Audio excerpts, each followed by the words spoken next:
TDP జాతీయ ప్రధాన కార్యదర్శి నారా లోకేష్ కు నోటీసులు ఇచ్చేందుకు సిఐడి బృందం ఢిల్లీ చేరుకుంది. ఇన్నర్ రింగ్ రోడ్ కేసులో ఇటీవల నారా లోకేష్ ను A14 గా సిఐడి చేర్చింది. అయితే ఈ కేసులో ముందస్తు బెయిల్ ఇవ్వాలని లోకేష్ హైకోర్టును ఆశ్రయించారు. అయితే హైకోర్టులో లోకేష్ కి ఊరట లభించింది. అక్టోబర్ 3 వరకు ఎలాంటి చర్యలు తీసుకోవద్దని 41A నోటీసులు ఇచ్చి విచారించాలని సిఐడికి హైకోర్టు సూచించింది. అయితే నోటీసులు ఇచ్చేందుకు సిఐడి బృందం ఢిల్లీ వెళ్లింది.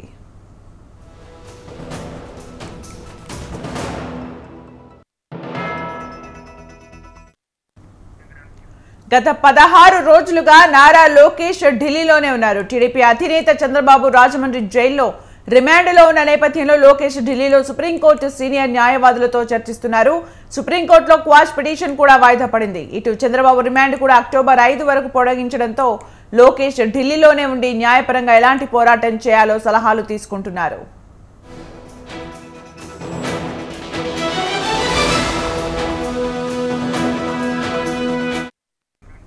Inner ring road AP fibre net లో అవినీతి జరిగిందంటూ నారా లోకేష్ ని కూడా అరెస్ట్ చేయించాలని వైసీపీ ప్రభుత్వం చూస్తుందని టీడీపీ నేతలు ఆరోపించారు. ఇన్నర్ రింగ్ రోడ్ కేసులో నిందితులు Narayana group of institutions, Lingamaneni group of companies, MS Ramakrishna housing private limited, MS heritage foods మరియు ఇతరులకు లబ్ధి చేకూరిందని ప్రభుత్వం ఆరోపిస్తోంది. Amaravati inner ring road alignment లో మార్పులు చేయడానికి తమ అధికారిక హోదాను దుర్వినియోగం చేశారని సిఐడి తెలిపింది. ఇక మరిన్ని అప్డేట్స్ మా ఢిల్లీ కరెస్పాండెంట్ గోపి అందిస్తారు. గోపి, లోకేష్ కు నోటీసులు జారీ చేసేందుకు సిఐడి అధికారులు ఢిల్లీకి చేరుకోవడం జరిగింది. 41A కింద నోటీసులు ఇవ్వనున్నారు. అయితే కోర్టు ఆదేశాల మేరకే ఈ 41A సిఆర్పిసి నోటీసులు అయితే జారీ చేయనున్నారు. అమరావతి ఇన్నర్ రింగ్ రోడ్ కేసులో A14 గా నారా లోకేష్ ను చూపించడం జరిగింది. 10 రోజుల నుంచి ఆయన ఢిల్లీలోనే ఉన్నందున ఢిల్లీకే అధికారులు వచ్చి నోటీసులు ఇవ్వాలంటూ కూడా జరగడం జరిగింది. మరి ఈ రోజు రేపిస్తారన్న దానిపైన అయితే ఒక క్లారిటీ లేకున్నప్పటికీ కోర్టు ఆదేశాల మేరకు అయితే ఖచ్చితంగా నోటీస్ అయితే జారీ చేయనున్నారు. అయితే విచారణకు సహకరించాల్సిందిగా కూడా కోర్టు చెప్పడంతో ఖచ్చితంగా ఆయన విచారణకు అయితే హాజరయ్యే అవకాశాలు కనపడుతున్నాయి. న్యాయపరమైన పోరాటం చేసేందుకు మేము సిద్ధమంటూ కూడా టీడీపీ నేతలు అయితే చెప్తున్న పరిస్థితి అయితే కనపడుతుంది. కావాలనే కక్షపూరితంగా ప్రభుత్వం మాపై ఈ విధమైన కేసులను నమోదు చేస్తుంది.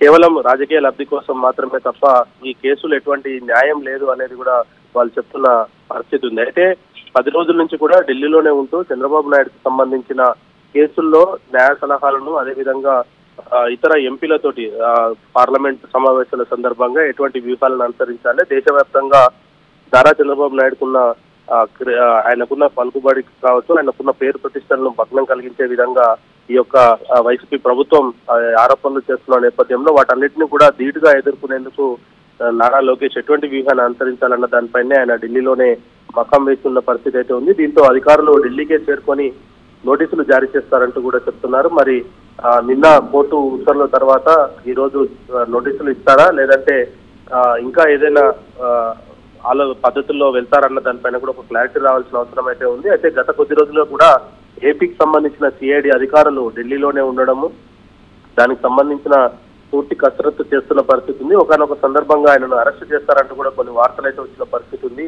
మరి ఈ నేపథ్యంలో 41 సిఆర్పిసి నోటీసు అందుకున్న తర్వాత ఎటువంటి వ్యూహాన్ని వెళ్తారు?